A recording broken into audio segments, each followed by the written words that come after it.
What do you say to a loved one, someone you care about, to prevent them from coming to Canada?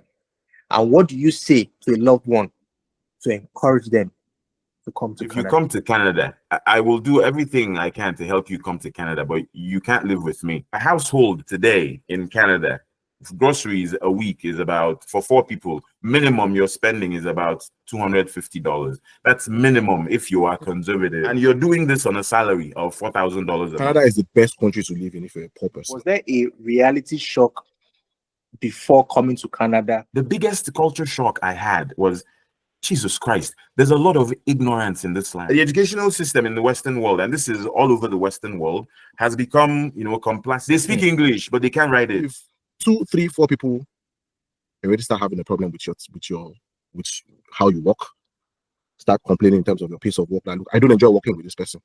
Trust me, you're out of. What do you say to people who say, "Oh, you guys are gatekeepers. You got there now. Now you don't want us to call." It's a brilliant question. My short answer to that question is, Canada has about 41 million people. There's less than 20 million that work, that have full-time jobs. Whoa. So you have about 50% of the population paying taxes to support the other 50%. Now, if the government is continuing to bring in immigrants, that's importing people into poverty. When you sit down and you dissect things from a perspective, you understand that, look, this is just normal human interaction. The moment something starts to affect me economically, it starts to affect my pockets. You know what we did when we came here now? We're not gatekeeping. We're trying to tell people the truth. Was that intro explosive? Trust me, there is more. Because in this 2-hour conversation with these Nigerians living in Canada, I got to learn a lot more than I bargained for. I thought I knew a lot or knew something about the immigration system in Canada. My engagement with them showed me otherwise. In this video or in this conversation we have, you will learn a lot about exactly what the real truth is, what people would not tell you, especially if you're a Nigerian or an African who is looking forward to going to Canada, either to work, to study, or just to relocate with your family, especially in this jackpot season. 2 or 3 weeks ago, I stumbled on a YouTube video where the Canadian Prime Minister talked about closing the taps. Justin Trudeau. He talked about closing the taps, and I listened to his speech. What I call his speech was well curated. There's lots of editing in that video. The graphs and all the data and the statistics were all visually appealing, and how Canada was getting to a point where they did not want to let more immigrants into the country, at least in the next 2, 3, 4, 5 days. So before I continue, may I ask, how did you guys meet? How did you guys meet? Or how did you guys? Are you getting friends from Nigeria? Should I go ahead or do you want to go ahead? So okay, let me go ahead. When a lot of us, when we relocate or we travel over here, one of the things that we tend to do is we tend to form WhatsApp groups where a lot of us meet. We tend to socialize. We tend for information purposes and all this kind of things. So there is a particular WhatsApp group in Edmonton here. It's called Edmonton Greatest. It's a very, very lively WhatsApp group. It's a no holds bar WhatsApp group. Let me put it that way. There are certain WhatsApp groups you join. There are so many rules and regulations. You cannot do this. You cannot do this. You can only talk about this. You can only talk about this. One has no rules. It's a whole no holds bar. And when I joined what's the name? I have my opinions. You and I we've discussed a number of things a couple of times. Shego, we've discussed about conservatism, we've discussed about liberalism, socialism a couple of times. We discussed on a wide range of topics. So when I joined, I have my views on a number of things. So when I joined the group, I noticed that Uncle Pizza was always he's very active on the group. He's always talking about the government. He talks about conservatism, talks about a lot of things, and a lot of his thoughts kind of align with mine. And definitely when you're in a group, there are diverse individuals in the group. There are people who there's 400 people in that group. Yeah. 400. Yeah. There are people who are active 24/7. It never sleeps. Never sleeps. Yeah. So that's how you guys met. That's how we met. And when did you? Let me start with Emeka. When did you move to Canada, and why? I landed in Edmonton May 5, 2016. I had applied in 2013, and it took all of 3 years for me to get through the application, get my visa. I got my visa in January 2016, and I landed on May 5, 2016. The reason was a better opportunity. You know, I lived in Anambra State at the time, and I wanted something different. You know, and when I was told that Canada was offering you the chance to move and, you know, keep doing what you were doing, I'm like, sure, I'll take that. And yeah, 2016 May. And Busui, if I do, I think 2018 or so, or 2019. We were supposed to move actually in 2020, but COVID came in and kind of disrupted things, so we had to wait out to 2021. Oh, 2021, sure. Yeah, Because I mixed up the dates. I say this. I remember before Busui moved to Canada, Busui was always trying to encourage me to come as well. And every time he sees me, I can never forget with his iPad. He'll say, "Oh, Shegun, no, your points. Shegun, your points are great. Your points are great. Too dolly. Your points are great. Oh, look at your points. If you have these points, you." And I'm like, "Oh, not, you know." So you know, and the last 5, 6, 7 years, we've seen these huge inflow from the developing countries or from African countries, and especially Nigerians who have moved to UK, moved to Canada, or moved to many parts of the world, and for many reasons. And my goal in this broadcast or this conversation is not to overflog many of the conversations, the topics that we usually hear, but you should just have a perspective of you know, what does it feel like? What does it feel like living in Canada, especially in 2024?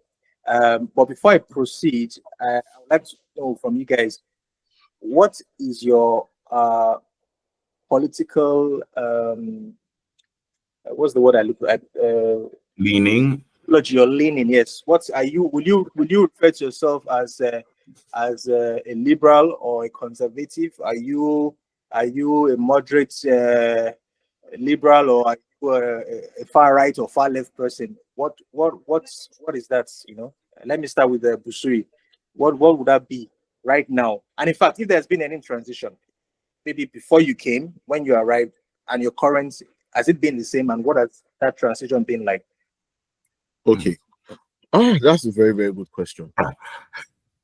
What I lean towards right now, I believe that what I am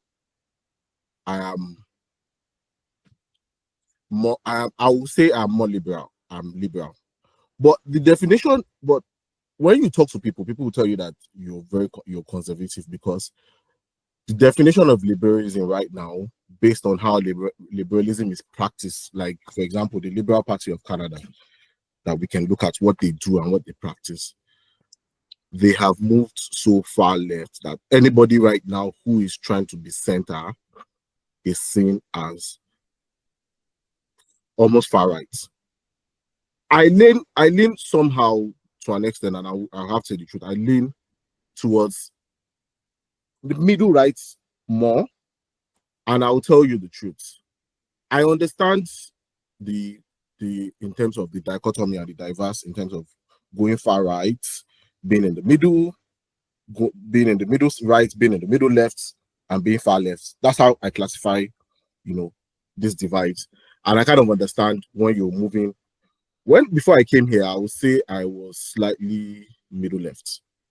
You know, a lot of times when you were in Nigeria, a lot of the news, a lot of the information you consume, unfortunately, left-centered information. CNN, BBC, MNSBC, or I'm trying to remember the name.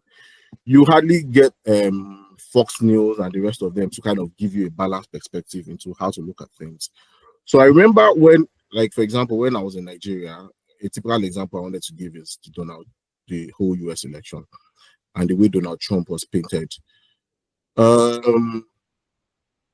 The only thing you heard about him in the news was how racist he was, how he was against, a certain demography, how he supports a certain demography, how a lot of the issues and the crimes that happened that were kind of concerning racism, it was his statements and his actions that propped a lot of those things up. But when you move over here and you are able to get different perspectives, you're able to see things yourself, you're able to experience things, you're able to question things, you start to, get a different perspective, and you try to balance it to say, maybe I was totally wrong, or maybe somehow in a way I was wrong. Maybe these other guys that are painted this other way, because it was made to look like black and white. This is the good side, this is the bad side. Anything from these guys here at the bad side, anything from these guys here at the good side. But when you look at it from that person, when you start to look at it from a balanced perspective, you start to understand where these guys are coming from, what their aim and objectives are. So a typical example I want to give again is, I remember when I moved to Canada here, and one of the good things I tell people when you move here is try to understand, apart from your own Nigerian community, try to mix with people, try to mingle with people, other communities, other communities. So there was my neighbor I met then. What made me very, very interested in him is that he used to drive a truck. He's a typical Albertan. When you meet a typical Albertan.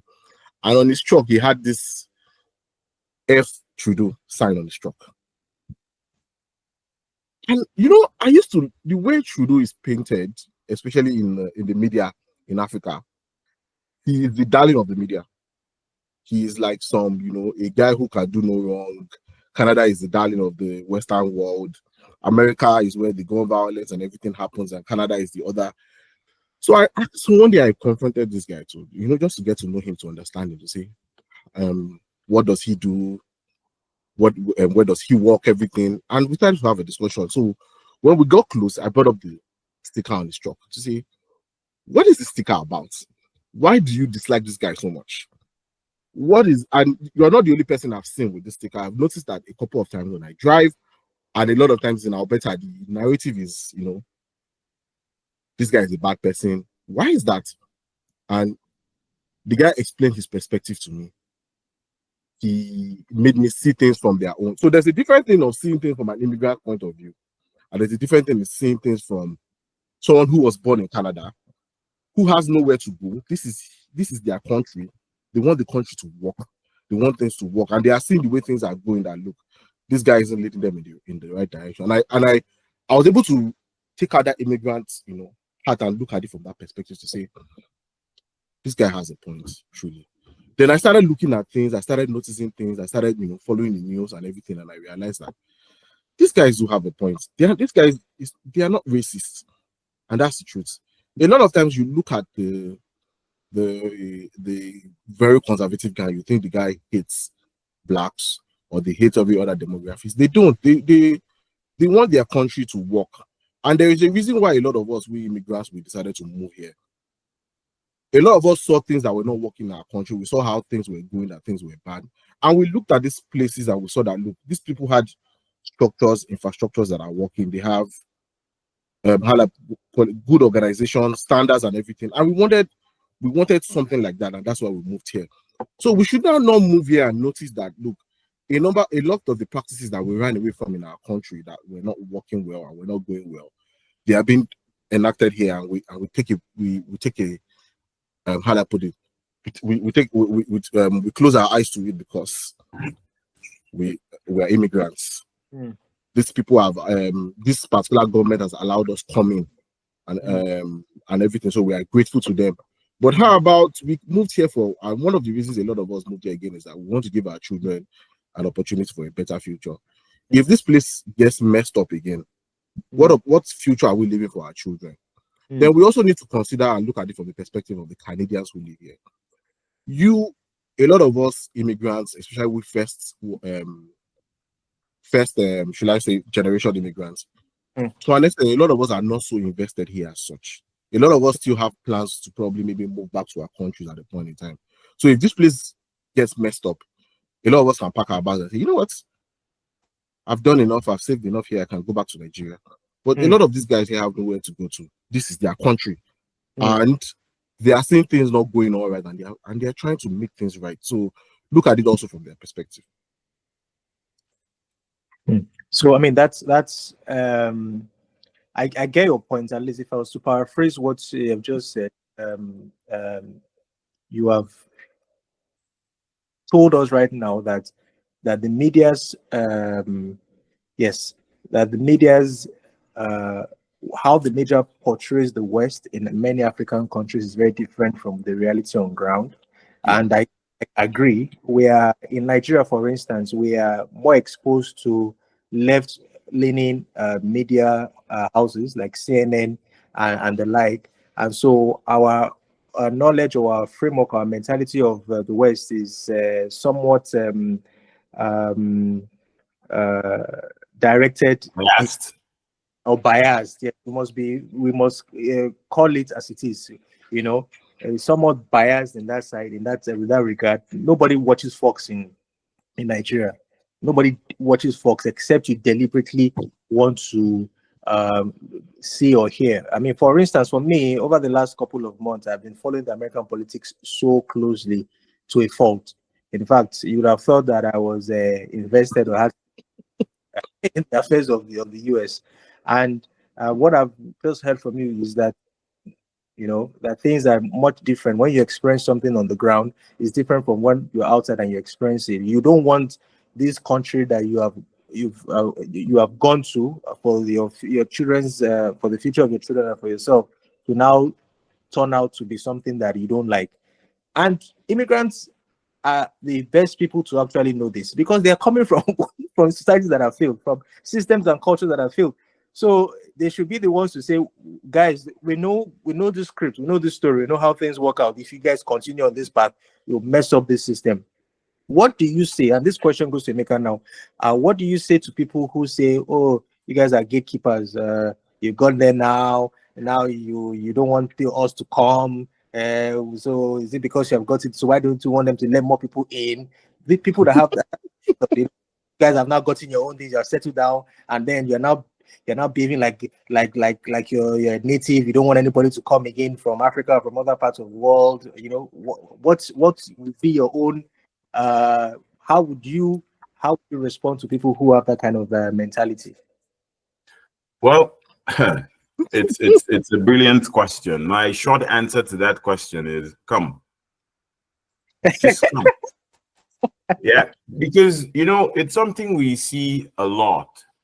I'm also the treasurer of the Nigerian Canadian Association of Edmonton. So we get all kinds of calls on all kinds of things.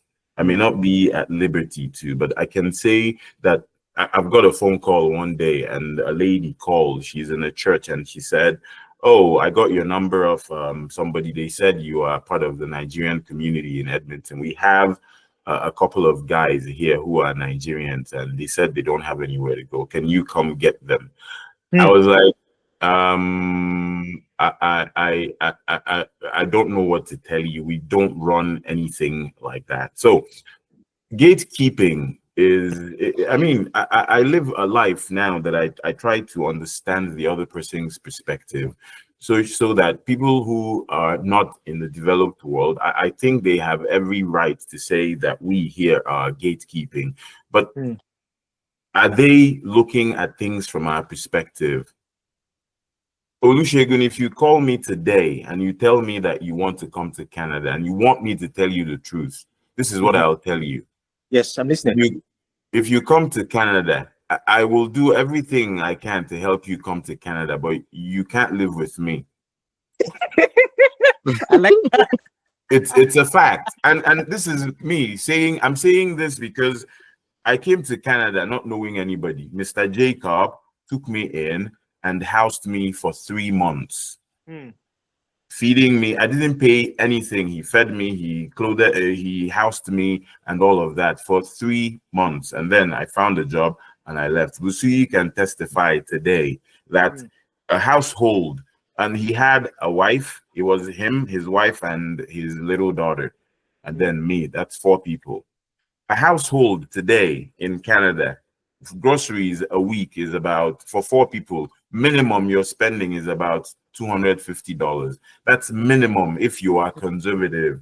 If you want to eat properly, like the way you used to, you're spending about $300, which is about 350,000 naira. That's per week. And you're doing this on a salary of $4,000 a month. So groceries, say that again. Net or gross? Before After taxes. After taxes. Yes. You're doing this on, this is the average most Nigerians earn here. You're doing this on $4,000 after taxes. Then now your mortgage takes about half of that. To pay for where you live takes about half of that. To pay for your car, the car loan, its insurance, you have to pay your house insurance. And then this eats into the other half of your 4,000, and you haven't eaten. So now it becomes important that your wife has to go to work.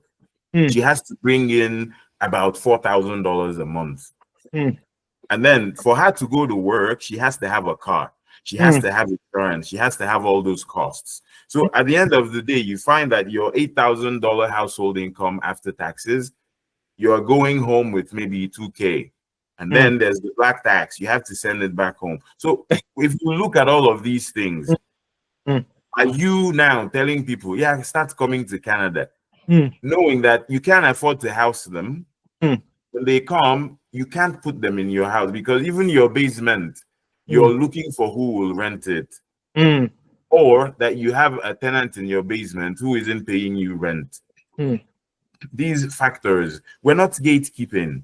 Me personally, when I lived in Nigeria, I didn't have a political leaning. When I came here, I looked at things and my political leaning is common sense. I wrote an article where I said, common sense is not left or right, it's in the middle. So that I approach issues on their merits. If you come to me about abortion, I'm not going to tell you, oh, don't do it because it's religious. I'm going to tell you, this is the pros of your situation. This is the cons of your situation. This is where you should go. It would be a different thing if another person comes to me because people have different situations that they are going through. So I wouldn't say, I don't like to be put in a political box that I'm liberal or I'm conservative. When it comes to making money and keeping most of it, I'm conservative. When it comes to helping people and preventing suffering, I'm liberal that way. So if I sit here and my brother calls me and says, oh, I want to come to Canada. My own brother, my younger brother lives in Nigeria. I'm going to tell him straight up, this is the situation. I have 2 jobs and I'm looking for another one. And this is the situation of most people here. So me that is in Canada with 2 jobs and looking for a better one, what chances do you have just coming in here? Things are not the way they used to be, but we'll get into that. So yeah, we're not gatekeeping. We're trying to tell people the truth.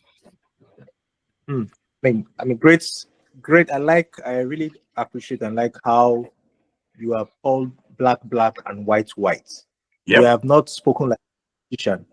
You have spoken and said the truth, regardless of whose ox is God. So there's a reason. There's a reason Busui recommended me because I don't know how to talk around the issue. Like I'm learning that, and I just can't. At most times, I find myself keeping quiet because once I open my mouth, people look at me like I'm a monster, even though they want to say what I'm saying. Exactly. Even if what you're saying is not popular, if you don't have the courage to, for some reason, to say what's on your mind, I think it's best not to say anything. Nobody would accuse you of your silence. Your silence is golden, and that's how I see things.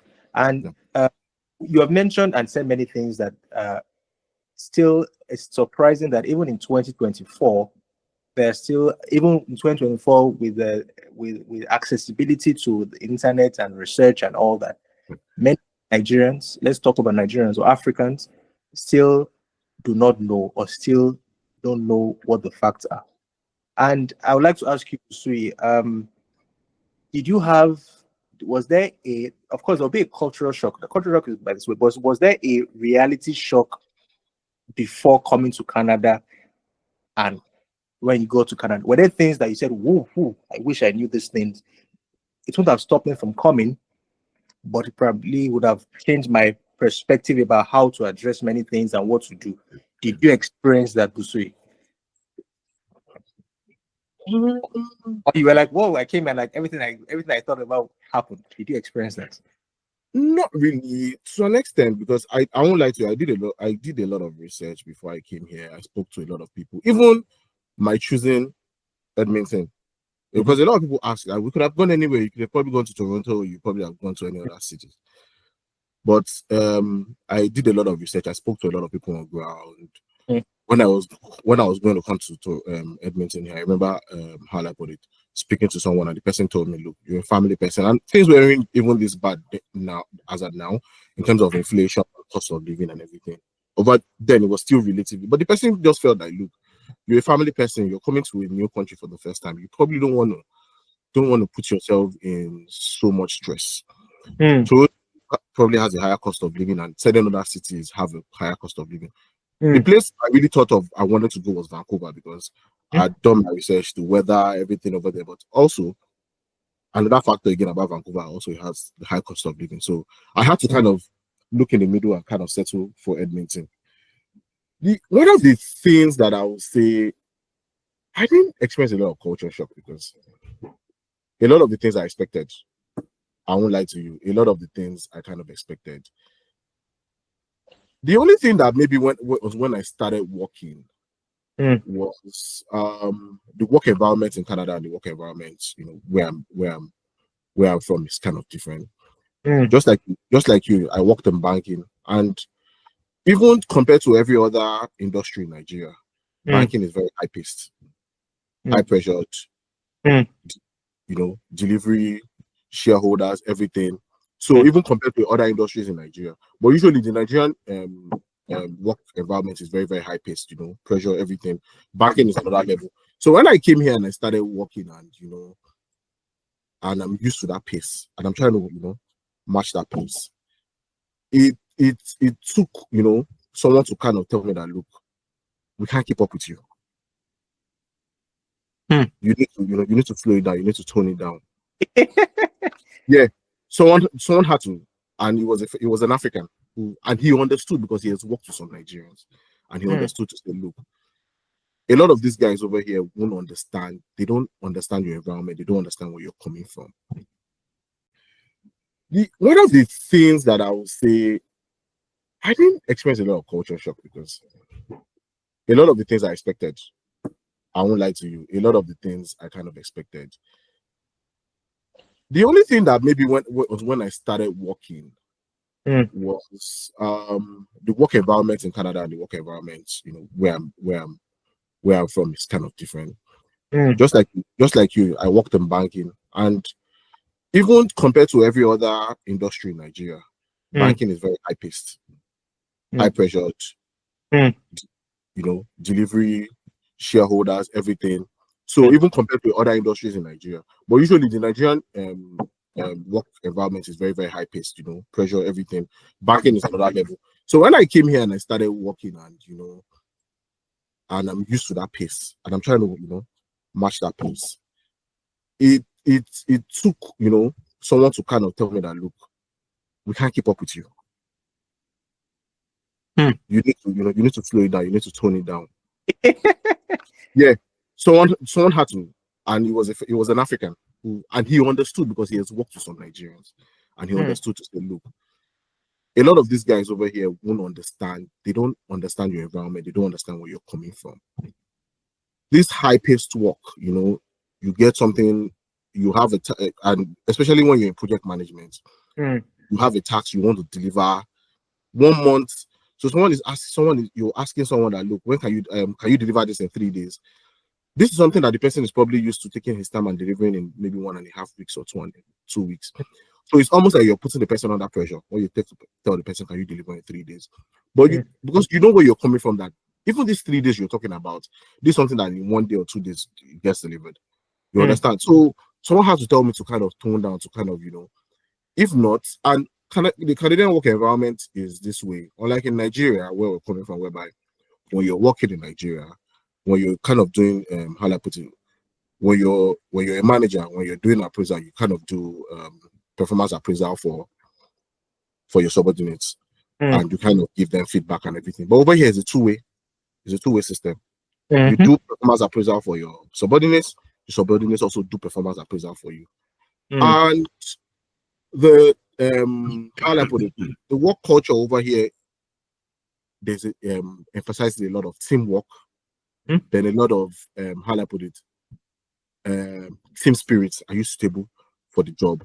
So if 2, 3, 4 people already start having a problem with how you work, start complaining in terms of your pace of work, like, look, I don't enjoy working with this person. Trust me, you're out of the door. You're gone. No matter how much of an achiever, how much of a high flyer you are, if that complaint starts coming in to say, I do not enjoy working with Shegun, Shegun makes me uncomfortable. He puts me under pressure. I have he gets me. You're so gone. You're gone. Would there be any... I get nervous, even just no investigation, nothing. Is it just against yours? No investigation, nothing to confirm whether the veracity of those claims. You don't even want anybody to say that about you, let alone it being false. Now imagine 2, 3 people saying that about you in your team. Such claims that are hard to investigate. It's your word against their word. If it's an employer that really, really likes you and really, really, really, really values your work, maybe they change your department, they change your unit, they change your role. But on certain other departments, you're gone. Sorry, bye-bye. Interesting. Wow. Those are real insights. And Emeka, I see from your reaction to that question, talk about when it comes to, I actually didn't focus on cultural shock. Cultural shock is cultural shock. Anybody can have cultural shock anyway. If you didn't, but I was talking about reality shock. Like, okay, even though I did my research, even though I was able to there are certain things you just will not know. There are certain things, no matter how much you're being told and how much you're prepared for, it just hits different when you experience it yourself. So your reaction says that you have a lot to say on that. So I throw that question to you. So, we're Nigerians. I'm an Igbo man, and Igbo land, we say Beke Wabara, which means I don't know how to translate it in English now. That the white man is something like that. We watch Hollywood and all those visual effects that we think are real. And when you're coming abroad, you're coming with that mindset that there's perfection. I didn't, when I lived in Nigeria, I don't think homeless people, it wasn't that much of a thing. We didn't see them. I'm not saying there aren't homeless people in Nigeria, but we didn't see them. But coming to Canada, there's a place I can drive to now and I'll see homeless people. That's where they are. And it's how cold is it outside? It's 2 degrees outside. That's 2 degrees colder than our freezer in Nigeria.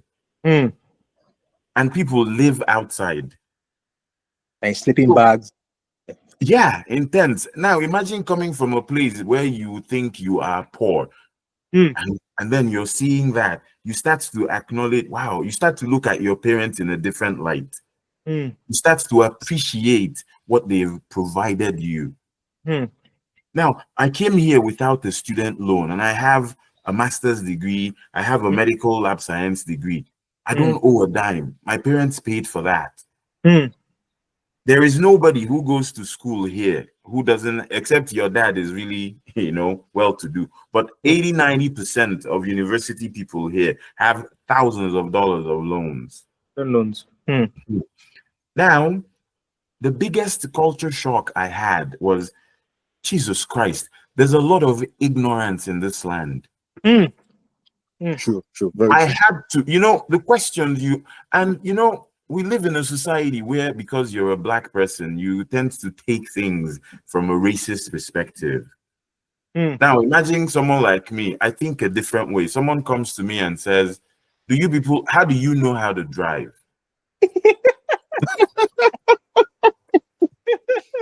I looked at this person. A lot of people would call it racist. But I looked at this person, a white person, obviously, and I had a lot of pity. It was pity that flowed from my soul. You know what I told him? I said, I don't want to be rude to you, but there's something you're holding in your hand called a smartphone. So before you come to me, I'm not offended that you're asking this. I'm actually glad that you ask this, because ignorance, is what it is. But before you ask some of these questions, get into your phone and Google. It would shock you that this guy did not know this. I could Google on my phone and Google Nigeria. Do Nigerians drive? I had to show him all of this. Now, this was in the first 3 months of my stay in Canada. From that moment, I became angry at myself. At why did I ever believe that as a black person, someone that is white is better than me? Yes. That moment, Busui, when you see me say the things I say, it was this moment that, woke me up. And I'm like, no, I may be a black man, but the fact that you're white does not automatically make you better than me.